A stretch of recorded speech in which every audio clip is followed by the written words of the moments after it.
Hello, this is Lisa LaRose here on Connect to Love on PRNFM, and I am joined by Michael J. Russ. I want to welcome you, Michael, and I'm so excited to play today because oftentimes before I start and embark on a show, I will just kind of go around the room and I was like, okay, what book, what message do you have for me? And so today I picked The Creative Act, A Way of Being by Rick Rubin, and I opened it up to a page that totally exemplifies. It was a very special guest, and the quote said, "We are dealing in a magic realm. Nobody knows why or how it works." And I thought, thank you, universe, because this is exactly the perfect description that describes our guest. So I want to welcome Maureen Oehrle to the show. Maureen has been a student of mind, body, spirit, consciousness, and wisdom for over 30 years. She has had such an amazing journey, not only in venturing through the physical healing aspects of her life, but also looking at the interconnectedness of everything and how it connects within not only the quantum field, but also within the laws of the universe. I just want to, just stop there. We're going to welcome Maureen, and I am so excited to play in this magical realm with you both. So welcome, Maureen. Oh, thank you so much. It's so nice to be here with you both. Great to have you. Great to have you, Maureen. It truly, absolutely is. And, one of the things that I appreciate about you, Maureen and I would say Michael is part of my soul tribe. Maureen is part of my soul tribe. I'm so blessed with these amazing individuals that come into my life. And when I was getting ready to go on the show, one of my other members of my soul tribe said, "This is going to be the best show ever." And I truly, I explained to a lot of people that when we venture, this whole show is unscripted. So we're venturing into the unknown. But we sort of go into this profound process where we embrace the mystery and we allow whatever the energy is meant to unfold. And that's really how we unlock the door to the unlimited possibilities and everything that is meant to unfold. And really, Maureen, that's what you have done in your life and in your journey. And I'd love for you just to take a moment, if you don't mind, sharing a little bit about the different things that piqued your curiosity and started you on your adventure into the realm of consciousness and well beyond that.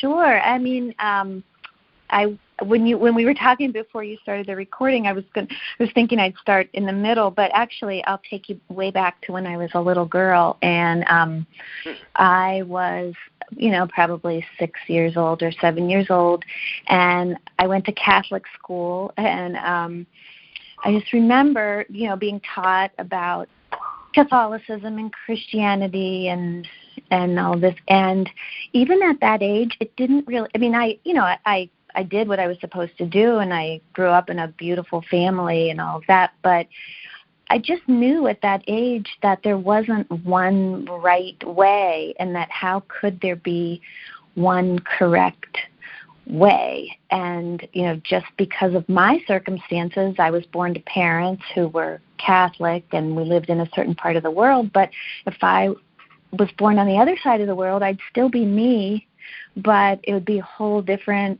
set of circumstances. So I kind of knew that early on. And then I was really close with both of my grandmothers, and my maternal grandmother died when I was 25, but she and I had a nice relationship. We had a beautiful relationship, but we got to talk about some cool stuff when I was a teenager. And I remember asking her, my grandfather had passed like many years before, and I asked her if she thinks we can talk to our loved ones after they've died.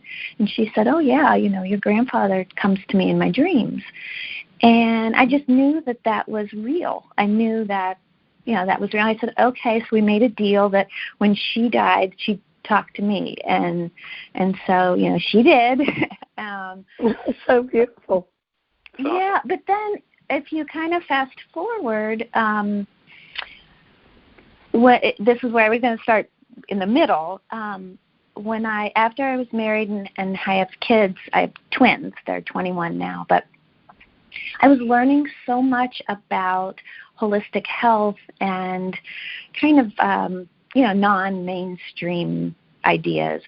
And I just felt like all this information that I was coming across was so helpful to me, but it wasn't readily accessible. And I really wanted to share it with people. And so I started a small lecture series in my living room. And it was so much fun, number one. It was just fun to have, I thought it was fun to have people come into my house who wanted to talk about the stuff that I was interested in. Like I finally had people that would listen and talk about my stuff that I was interested in. But it grew and grew. And Lisa, you were probably there. One of the last ones I hosted in my house was when the Buddhist monks came here. And we always cleared out the furniture and we made room, but we had 60 people packed like sardines in the living room and in the hallway. And that was when some women approached me and they were interested in starting a nonprofit and they wanted to know if I would do the lecture series. And so it was perfect because we were outgrowing the space at my house. But just being able to share information that's not readily available, that people, they're looking for a little bit more, that became a passion. And so that lasted that organization's still continuing on, but I was there for 7 or 8 years. And so since then, I started thinking about, teaching and speaking, and the first talk I wrote is called The Potential in the Invisible. And I would say that is probably, that kind of sums up my passion. It's the potential in the invisible.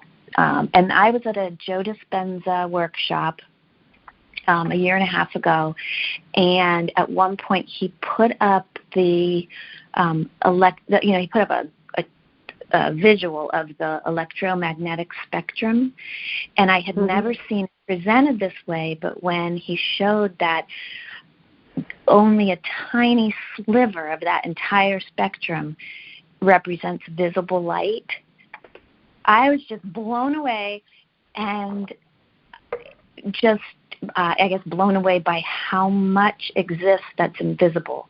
But we walk around thinking that what is all of reality is what's visible and what we can see, but really that is less than 1% of what is reality. And so that's kind of my passion. I mean, not kind of, that is my passion, is understanding more about the invisible.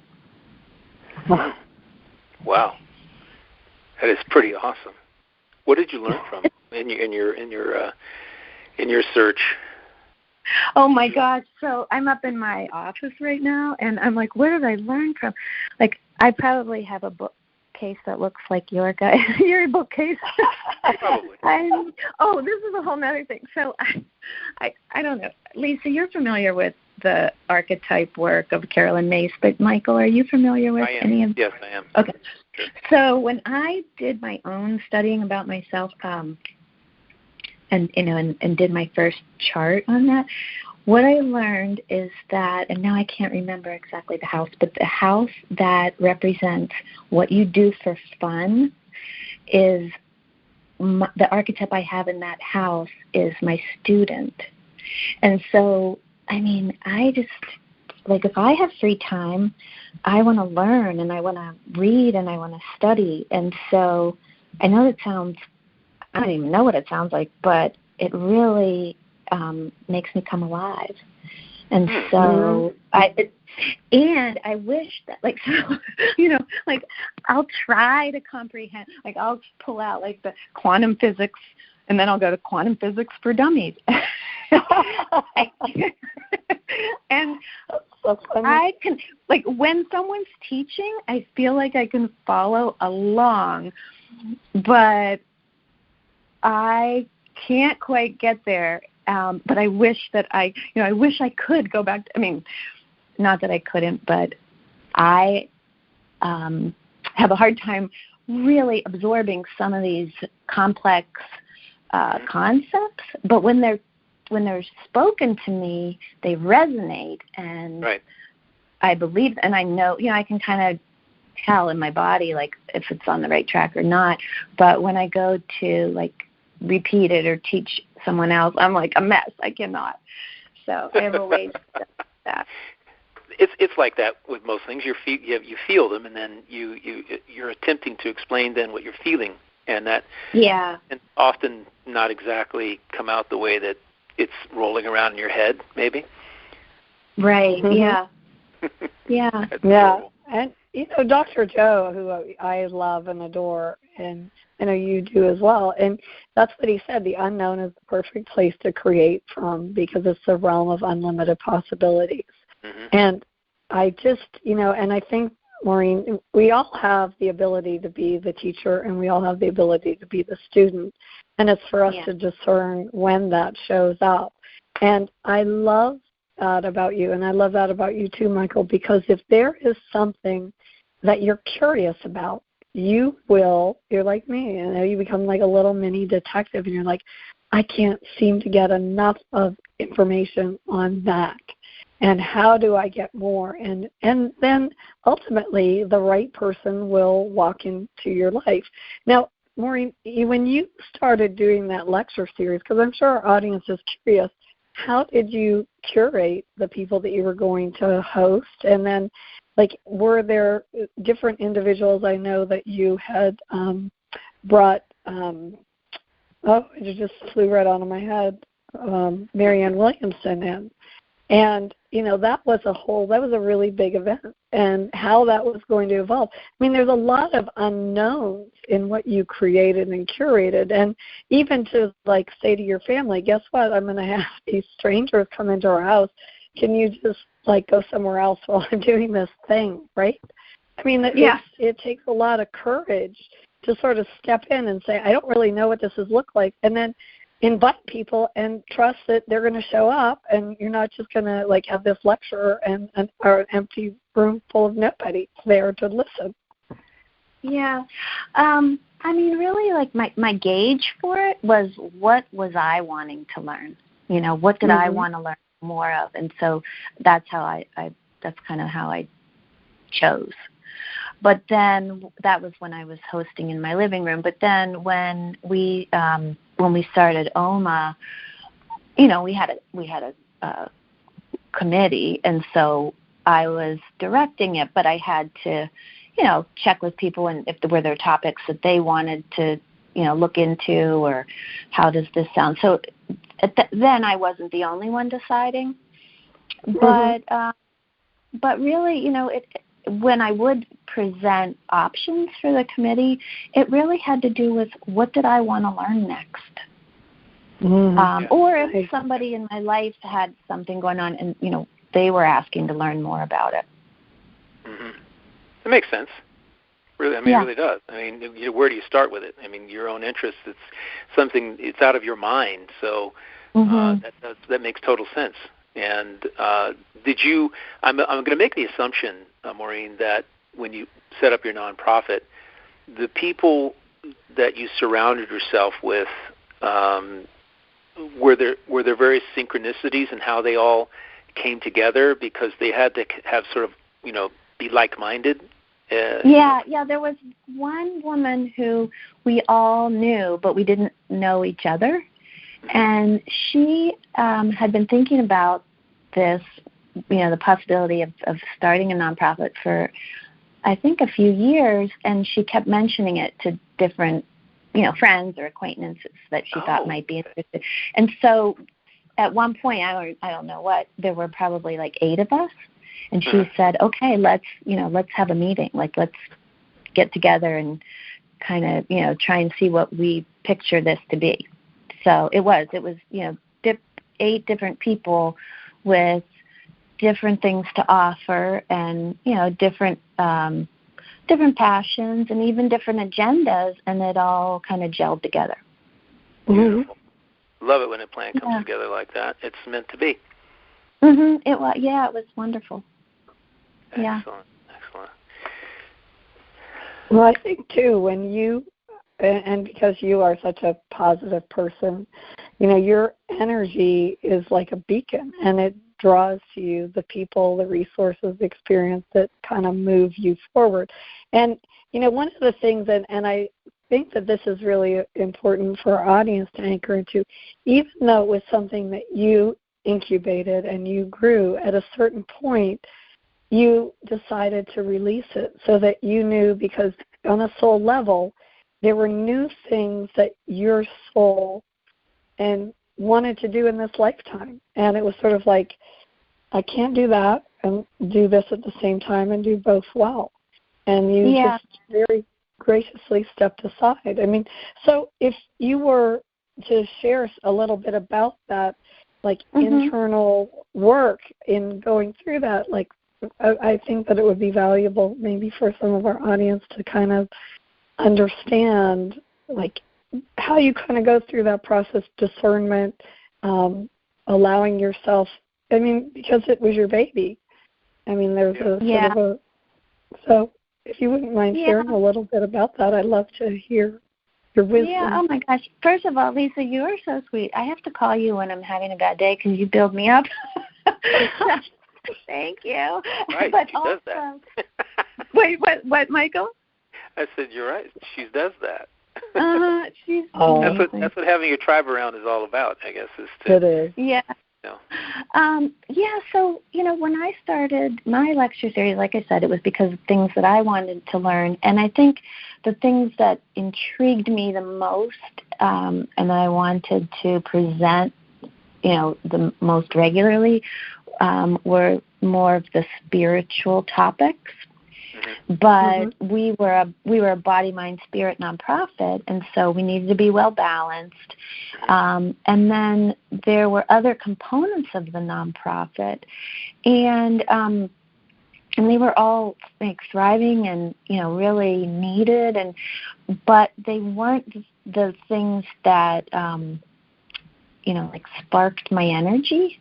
And when I was doing my part, it didn't feel like work, and it was all volunteer. I mean, we didn't have any we didn't pay ourselves. We didn't have any money, but so it was So when I was doing it, it didn't feel like work. It just was fun, and like we were saying before, when you get interested in something, it's really exciting to research and all that. And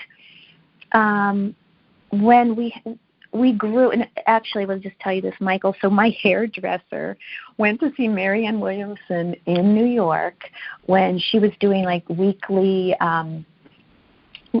lectures, and I think they were when she was doing like Course in Miracle lectures. He went to see her, and he got to talk to her after the show, and he said, "You should come to Pittsburgh." And she said, "Well, I'd love to. I'll have my assistant call you." So the assistant did call him, and he got a hold of me, and he was like, "I don't know what to do with this. Like, they're serious. They want to come." And I had been, before I moved to Pittsburgh, I was an event planner in Washington, D.C., and I sometimes love a crisis, and I sometimes love like a crisis and a challenge. I mean, not if it's like anybody in my family is going to be hurt, but sometimes it really I don't know, I find it really fun. And so I was like, bring it on, like Marianne Williamson. And so I told the committee we were going to do this, and they were like, "You're crazy." And I'm like, "No, we are going to do this, and I'll outline it for you, and it'll happen." And it did, and we had 700 people. It was great. It was actually, I didn't know this. It was before Marianne announced she was running for presidency. So we kind of thought we were going to get the Course in Miracles version, but we got a little mixture of the Course in Miracles. Oh yeah, gotcha. Goes Okay. political, but people loved it. It was great. But then after that, so it was wonderful. We actually had money in the bank. We could run some of the programs that we wanted to run, but we also had a much larger audience. And it was within a year after that I realized the lecture series naturally was going to expand and encompass topics that were not really the stuff that made me tick or that I was so passionate about. And it was probably just time for me to hand the baton over to somebody else rather than, because at first I found myself, being annoyed and being a little resentful and not, just being like, why do we have to do this? And that's not how this started. This was the vision. But really the picture was changing, and there were more people who were a part of OMA, not just like the audience, but also we had a board of directors, and it was growing, and it was time to let it grow the way that it wanted to, but it took a little while for me to just kind of realize, but it's not what I want to do anymore. And at the same time, my kids were juniors in high school, and I was starting to realize that I had really limited time left with them at home. And we always had our meetings and our lectures in the evenings. And I just was like, you know what, if this is feeling more like work and it's not as enjoyable for me, and I'm leaving my family in the evenings, I don't want to do this anymore. And so that's when I, decided it was time to step aside and let somebody else fill those shoes. And then COVID hit, and which was, I had kept saying I wish I could freeze time and be with my kids a little longer before they went to college. And then time did freeze. Absolutely, literally. And then I was literally serving them lunch every day. Be careful what you wish for. I know, but honestly, that part was a gift because that part was awesome. It was hard for so many things, but I will say that part was a gift. So that it was hard, Lisa. I mean, to answer the question about knowing to let it go, I went through the whole being annoyed, being irritated because I didn't want to do it that way. And then I realized, it's not wrong that it's going to grow this way, but it's okay if I decide, I'm not going that way, Mm-hmm. I think that's a great teachable moment for our audience because, we talked about excitement and being passionate about what you're involved in moment to moment. And the observation I take from what you just said about when it was time for you to let go of something that you had brought up from an infant state, and is just knowing paying attention to your feelings and knowing that and recognizing that is not recognizing what you were feeling and that you didn't want to feel that way, and then discerning what that meant to you, and then ultimately culminating in, you know what? Yeah, I can let this go. Because a lot of people, I think they have a challenge doing that, letting go of something that they babied. And instead of recognizing the negative feelings that are coming up, the beginning of resentments because other people have ideas that don't resonate with you and the like, it can be incredibly challenging to say, I think this needs to just float away and continue to grow, and I can leave it. Yeah. I mean, that's a big deal. Well, and I had to realize that that the organization's vision was becoming a lot broader than my vision, and so that was a beautiful thing. So it didn't mean that they shouldn't go that way. They should, and then actually they're thriving and they're helping so many people, and it's a wonderful organization. So it was more like, no, you have to step back and you be okay with what you want to do, but you got to let this grow the way that the majority want it to grow. Mm-hmm. Right.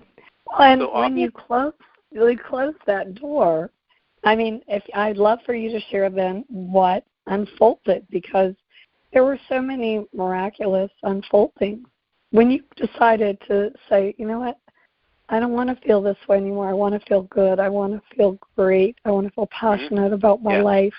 Yeah. And then what? You have this waiting, Maureen. And then what? Oh my gosh, I'm like, when you're saying all this, I'm like, wait, Lisa, remind me of all the good that yeah, please, somebody. Honestly, I don't really remember that, particular time. Since then, I remember, in relation to study. Wait, what? Reiki. You were first drawn to Reiki, and you're like, well, one of the things that Maureen and I share a passion for is crystals. Now, there's a lot of things that, and I hope you don't mind me sharing this, Maureen, but I feel a lot of things, and you were always so sweet and so honest, because you're like, I get that these do these things, but I don't feel it. I know. Feel it. You were honest about that, and you're like, I just want to be able to feel it and quantify it. And I think a lot of our audience may not feel that or have that experience, and then you open the door where you're like, hey, well, maybe I should try Reiki, and maybe I should try archetype work, and maybe I should try Dr. Joe's work. I mean, there's a whole myriad of doorways that opened up, including, other things. Right. Well, I just have to say, this is kind of funny, because if there are people listening that feel that way, where they want to, feel it, but they're not one of those people, Lisa and I would be, selecting crystals, holding them in our hands, and Lisa would be like, oh, my gosh, come over here, feel this one, or hold this one. And I'd be like, yeah, not getting it. I'm going to trust you on this. But, well, Lisa, that's even interesting about the Reiki, because my teacher is an amazing Reiki master, and I did get my Reiki mastery through her. She, if I need anything, I would go to her. But for whatever reason, I don't know, that there were so many different teachers of different things that I had that maybe it's sort of along the line of there's not just one, like when I was a little girl and I thought there's not one way. I guess I feel like that about some of the energy modalities. I mean, and I know, like most of us know, there's not one best one. A lot of them are really working with, in my opinion, we're working with source energy,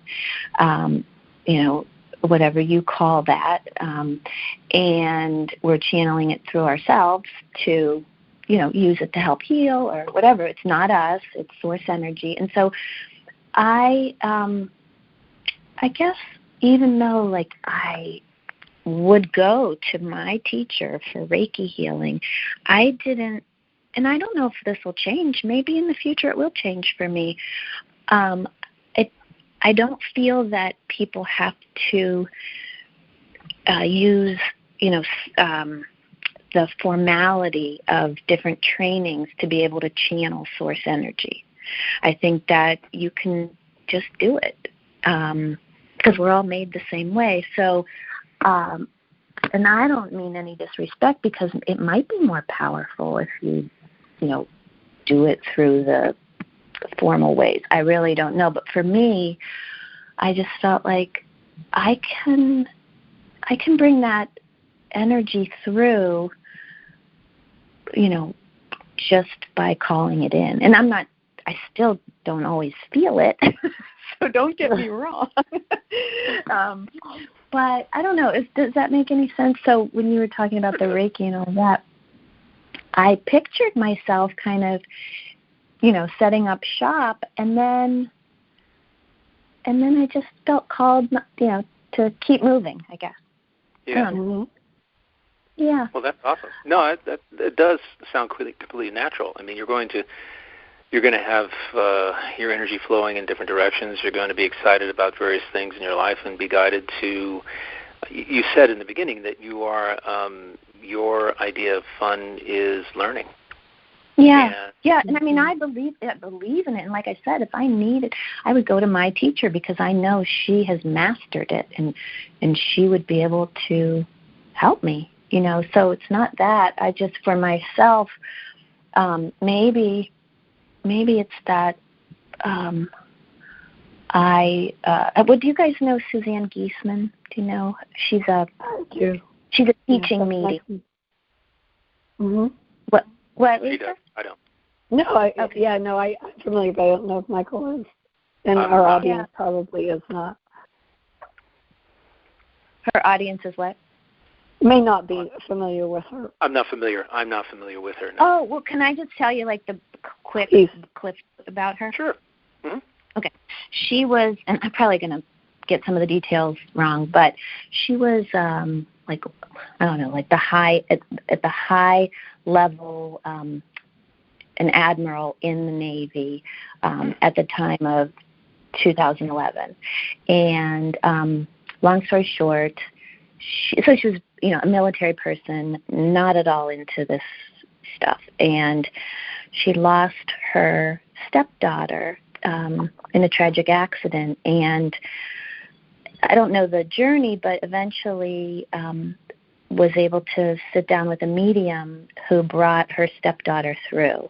And it was so convincing and powerful that she has devoted her life to, she first devoted herself to learning the skills of how to do that. And now she's an international teacher. If you wanted to have a reading with her, I think the wait list was like 4 years.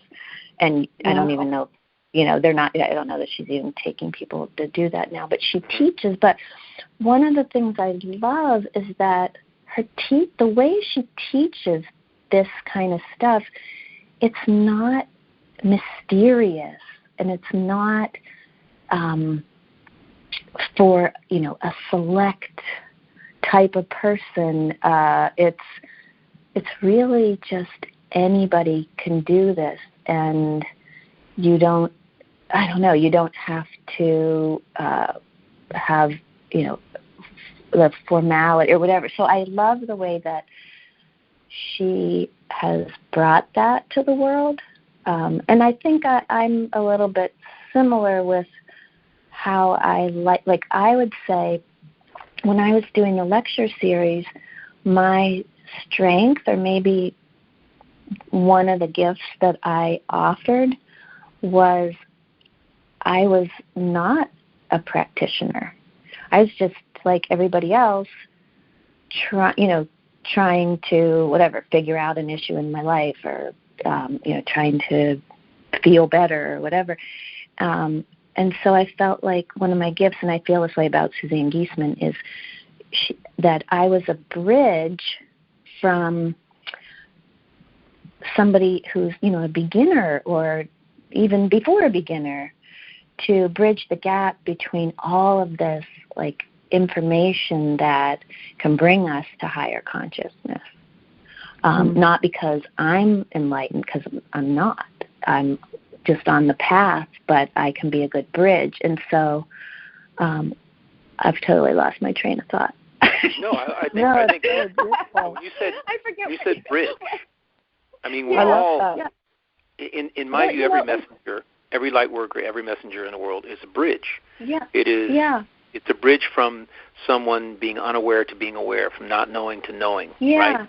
Being unenlightened to enlightened. So that makes perfect sense. Well, it's funny because there's this whole other area that I would love to, be of service to, but I don't really know how to do it without offending anyone. Offending how? Okay, so this is what I was going to say, is that I think I would be an example of a person who was raised with religion, who, as an adult, I now can see a lot of the beauty that was part of my religion. There were rituals, and there was reverence, and there was holiness, and all of that, but I'm not religious anymore. And so I think there's probably a lot of people like me who know that there's God or source or infinite intelligence, and they're reverent about that. They know that they're, that they have something holiness. Greater than themselves. Yeah, but even just the part where, they like that feeling of connecting to that is holy.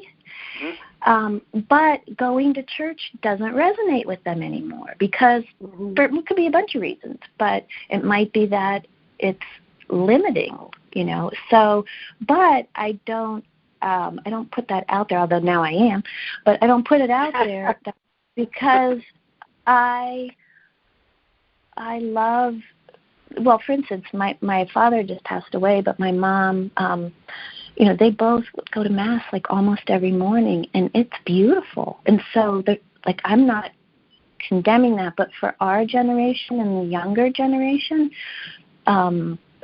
if there are people who are like me, who are like, I believe in whatever you want to call it, God, Spirit, but I need a different place than church, and I don't even need a building. I just need another way to learn and another way to live this. Yeah, so I think that's a whole another area. And I think that's probably why you got attracted to Dr. Joe's work, because he says that when you go into something that is religious, that you divide, and that when you talk in the scientific terms, and he's very careful about not using words like chakra. He talks about it as energy centers, and he tries to anchor into the scientific because he does not want to create exclusion. And he himself went back to school to start studying, epigenetics and psychoimmunology or psychoneuroimmunology and all sorts of different things having to do with the brain. And then when he wrote the book, Breaking the Habit of Being Yourself, that was a whole other aspect to that. Yeah, so it's a pretty interesting thing. What I find amazing about what Maureen just said is how that pretty much describes a lot of people who I have come across. I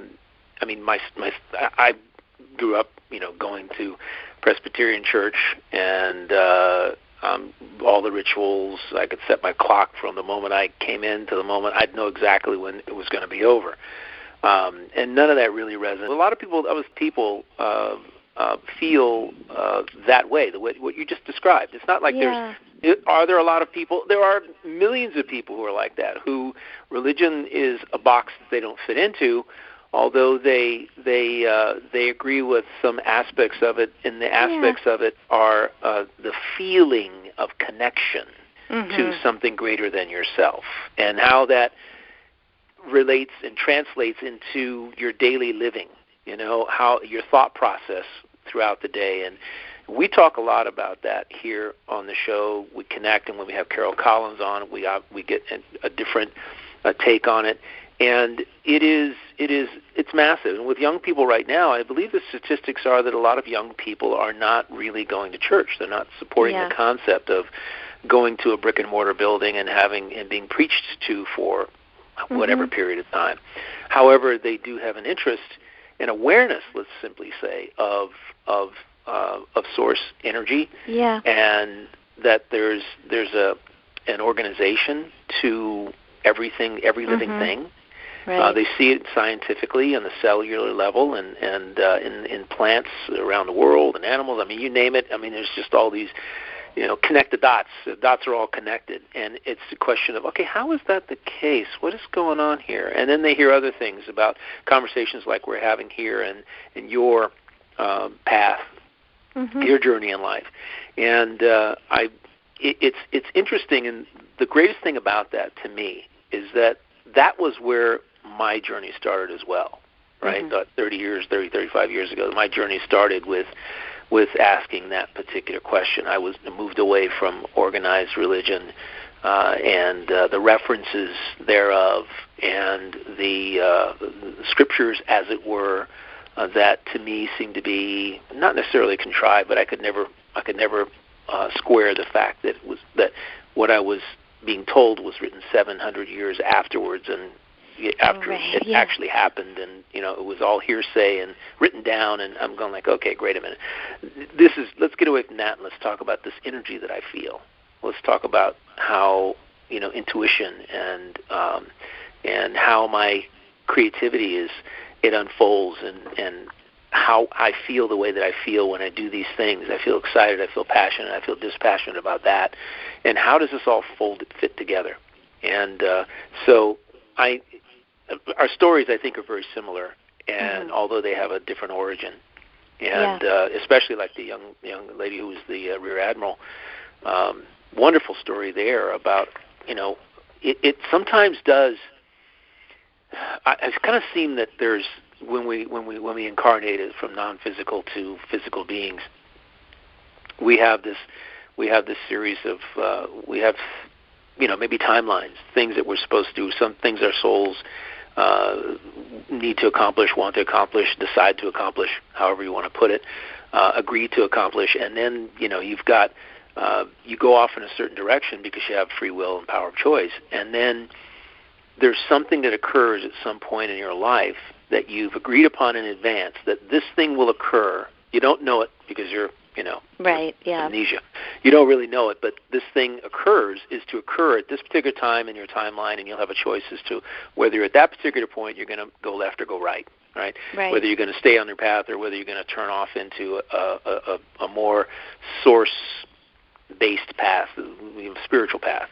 And the story you just told was just, to me, that's first thing in my mind. Boom, there was that marker for her, and she made a choice then at that particular point to move in that direction, and it's led to just miraculous things, just amazing things, and she's helping other people around the world as well. And to me, that's just it's heartening to know that that choice. People are making those choices and moving and being light workers instead of just, I don't know, I'm not going to say being a real shying away from it. Yeah. I see what you're saying. Yeah. Leaving the 3D world, moving into something greater, into the 5D, 6D, 7D, 8D, whatever it may be. It's wonderful. And when you're talking about that, that's that whole concept of sacred contracts, which I just love that. It really resonates with me. But I mean, I feel like in her case, that was just like you said, that was a huge part of her sacred contract, particularly because she was somebody who is she's not from the the thinking of all of that. So she represented people who wouldn't accept this or not even really believe in it, and yet it happened to her, and so now they give her credibility. People are more ready to listen to her because she was wasn't really thinking that way. No, that's true. I mean, it's like, for me, my special gift is to be able to take something, business concepts, life concepts and kind of turn them into a metaphysical example for people. In other words, being able to go from the business world to take a business world and say, or take sales and turn it into something, to translate how to be involved in that in a way that it dovetails with more loving kindness, empathy, and compassion, right? So instead of just, hey, let's make money at any cost, they say, no, this is an individual. How do you create relationships? How do you approach it from love and kindness and peace and fun and excitement and understanding? How do you develop relationships with people, connections with people, soul connections with people, connections that are deep and abiding, that last for a very, very long time, that are very honest and very the word I'm looking for, it just escaped out of my head. I think you know what I'm talking about. Sincere and genuine. Yeah. Correct. Yeah. How do you do that? And that's, to me, that's source work as well. That's spiritual work. That's life work. I know, it's interesting, isn't it? They called it source work, sorcery, which goes back to that whole thing of magic, right? Right? Yeah. Well, I was going to say that is acknowledging that we're souls, so whatever souls, not just, physical humans, that we're souls. So when you're talking about that, Michael, you're that type of perception or the way that you interact, it's acknowledging that you're interacting with souls. Right. Instead of just exactly right. Physical It's what's missing right now in a lot of the world, because there's a whole group of people who are into that are being enticed with money. Not that it's bad. I think it's awesome. I love it. However, money at all costs, in other words, and it's not about that. It's about connecting with other souls in a way that is where the glue behind that connection is love. Yeah. Love and kindness. And beyond that, people say, "Oh yeah, I get people." I live in the Bible Belt. Okay, so I have people knocking on my door at least once a month. Oh wow! Come to this church, come to that church, do this, Jehovah's Witness, this, blah blah blah blah. I get it all, and I simply want to say that you had alluded to something earlier about maybe you don't want to step on toes or whatever. I don't think you're stepping on toes. I think if you're putting a different idea out there, a different way of thinking, a way that people can perceive spirituality in a different way, perceiving it differently, that's not stepping on toes. I think if you're talking about the commercial aspect of religion, where there's, you're taking money away out of my pot. Right. Yeah. Right. Yeah. If that's the case, my simple feeling is that whatever you're operating under is not based on love, kindness, empathy, and compassion. It's based on greed. It's based on lower level frequencies, greed and fear. Fear basically being the main one. You're fearing that you're going to lose something by having someone in your flock introduced to something else. And I don't think, in my view, it's not something that any light worker I've come across has ever had a concern with. And I believe we asked Carol about this. Carol had some blowback. She had talked about Carol Collins from her own family when she became a full-fledged medium, and she had this gift, and her family did not understand it. Right. And that's the way it is. And it's not only her. I think it's, what is it, Sarah Landon that we had that had the same problem, where there were these entrenched beliefs, perceptions, and getting beyond those was a challenge. And my view is simply, you're not meant to get beyond them. Right. You're not here to convince other people. Right. Both, I think when you were speaking, both Maureen and Michael, I kept thinking about Louise Hay. And Louise Hay, I know, is somebody that inspires you, Maureen. But when she first started, and she started her little book that she would make on a coffee machine, because she sort of felt like the energies of the emotion were actually manifesting as different ways into the body. And she started her little book about healing you can heal your life. Yeah. It was so transformational. It was so different. But she did get a lot of pushback. And she started working, like it was during a lot of the AIDS crisis, and she started working with a lot of the AIDS patients and was having a lot of success. And Maureen, I would love for you to share your connection with Louise. And Michael, if you want to, just put a little tidbit into, your story with asking for that knowledge, asking for that access to maybe continue their work. I don't know. I don't want to put words in your mouth, Maureen. Yeah. Yes. So I don't know who I was studying, and learning about at the week when we go into our quiet space, that we can connect soul to soul with anybody that is non-physical. And so, it was the idea to ask, the different people who were experts while they were living, but now they're not, and so you can get, guidance from them. And I was asking, it was when I was doing my lecture series, and I was trying to figure out, what I wanted to do, and did I want to grow this, and did I want this to turn into something, maybe bigger? And so I wanted guidance. I wanted to learn how Louise Hay did what she did. and I was just asking for information about how Louise Hay became what she did, and any guidance in that way. And I heard the name Florence, and I can't remember if I heard Shin, but I definitely heard Florence. And I don't get a lot of those it's not like a regular occurrence for me. These kind of things happen like few and far between, but I heard Florence, and I must have Googled Louise Hay and Florence, and it came up Florence Scovel Shin, who Louise Hay learned from. And I was blown away because I never heard of her, and so then of course I started to learn from her. But that was my connection to. Is that what you were talking about, Lisa? Yeah. Yeah. That. Mm-hmm. Yeah. We all have the path. We intuit what we need to move forward if that is our desire, in my view. And that's what Louise Hay did. And then, anybody who's a trailblazer, someone who is coming out, there's always going to be in everything, actually, there are institutions that depend upon financially people believing what they're putting out. I mean, let's face it. That's the way the world is working at this particular point. And when you want to move away from that, when you have a different, scientists face it all the time.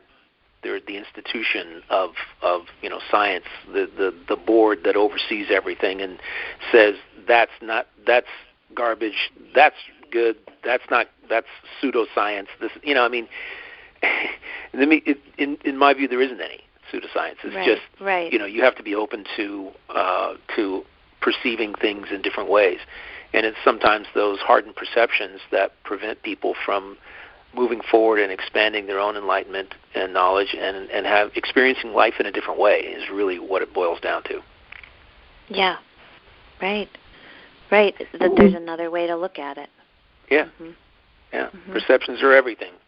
Well, and I think that's when you're a bridge. I mean, we think of a bridge just being like from one point to another point, but really bridges can take you many, many different directions. We live in the city of bridges.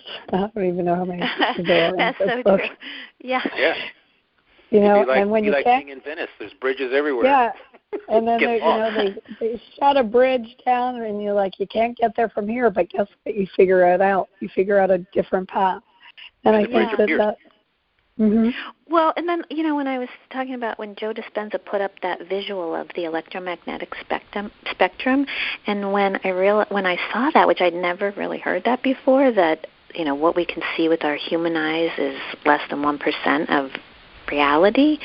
That's then you amazing. think, well, if we can only see less than 1%, how could we ever be convinced that we know everything? And so when somebody presents a new idea, a new way to look at it, like how could it not be possible? Because our understanding is so limited based on our human five senses. True. It's true. Yeah. I mean, there's so much that we don't know about any of this. We're all kind of like newbies discovering on a daily basis, and some people are farther along in terms of their own perception shift, than others. And eventually, hopefully everybody will come around. Hey, it'll be an amazing world if that were the case, to be living in on a daily basis. Mm-hmm. Yeah. Without a doubt.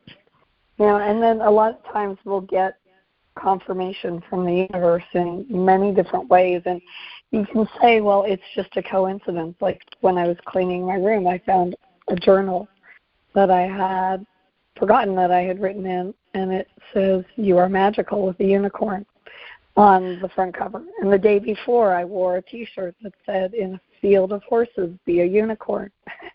And then I get a message through Sirius Toy, which is a subscription astrology service. And the last note in the note was, "You are magical." And I'm thinking, okay, well, that's a coincidence. And then I pick up Rick Rubin's book and open it before the show. We are dealing in a magical realm. Nobody knows why or how it works. And I think that you have just summed that up so perfectly, Maureen and Michael. Thanks, Lisa. I mean, it's so true. I mean, so much exists and beyond the possibilities. And we're coming towards, we still have like 5 minutes. So I'm going to let you two, because I am a little voice challenged. So I'm going to let you two finish out the show. And I'm just so grateful that both of you were able to make the time to create this magic today, because, we have gotten so many new listeners from different parts of the world, and every time I'm just like, wow, thank you for tuning in and finding value in what we share during this time.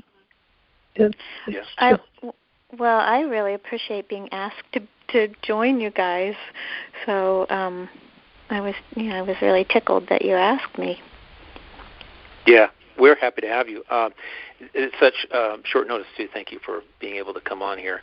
And probably because you're turning a page in the next chapter of your life, I should say, which is exciting.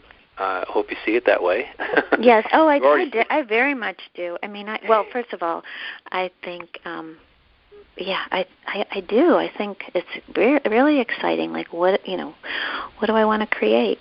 And so I was thinking, though, when you were saying, Michael, that you can take, business information and then kind of translate it into how it, we can live it more, soul connected or spiritually. Mm-hmm. And earlier you were saying that we have a lot of commonalities in our experience.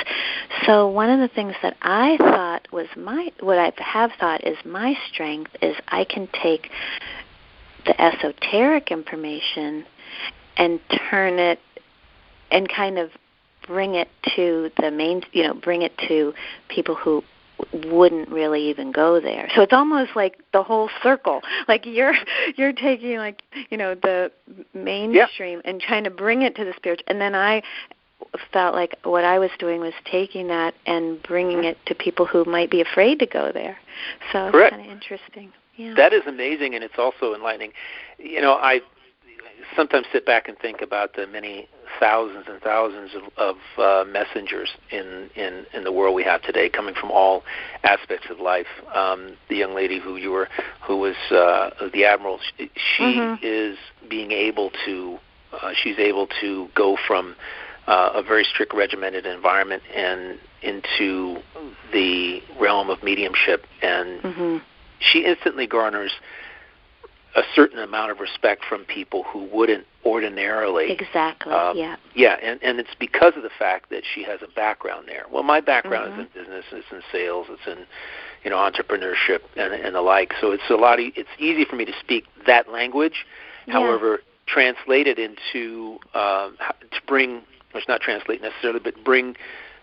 metaphysical concepts, spiritual concepts into that without actually using those quote-unquote code words that divide people, that shut people down, turn them off, so to speak. I wrote a book about self-talk. I did it in golf first with a golf book back in 1998. Okay, so I'm from a golfing family, but I'm not a golfer, but everyone around me is, so I want to hear about that. It's a passion that I have that I get to express once a week. I'll be doing it Saturday morning, and that's enough for me for the week.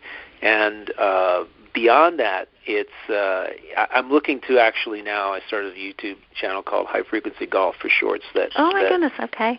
Yeah, that's what I'm doing there too. I've got about 3 videos up, but that's the purpose of it, is to bring metaphysical concepts to people who are golfers so that they can use those concepts, practice those concepts, perfect those concepts while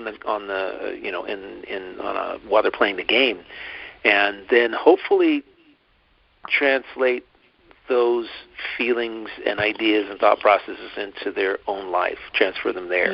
Because that's where it's a great opportunity. A lot of people don't approach golf from that perspective. However, when you do, you actually play better. It's more fun. You're more excited. You're more impassioned by what you're doing out there, because golf very much mirrors life.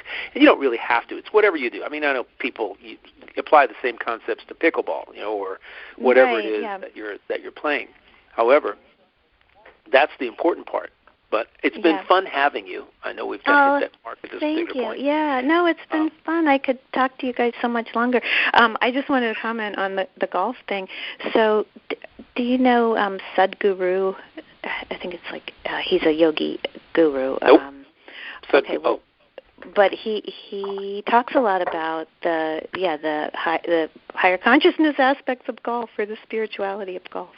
Yeah, he's talking about Sadhguru Devi. Yeah. Just make it palatable. That's all. Mm-hmm. Self-talk, forgiveness, bring those concepts, gratitude into the mix, and how to let go. I love that. Yeah, it's really kind of nice. But listen, I know our time is up, but we'd love to have you back. I hope you can come back. Oh, I would love to. Yeah. You can carry this on. It's really, really wonderful to have you on for the first time, Maureen. And thank I'm you going to say to our audience, hey, it's PRN-FM. If you're listening wherever in the world, you want to share this with somebody else, please look to our podcast, Away from the Live Show, Connect to Love, the podcast. And connect with us on Instagram on Connect to Love Energy, at Connect to Love Energy, okay? In the meantime, I appreciate being here very much, more than you know. Thank you. And wish you all a wonderful week.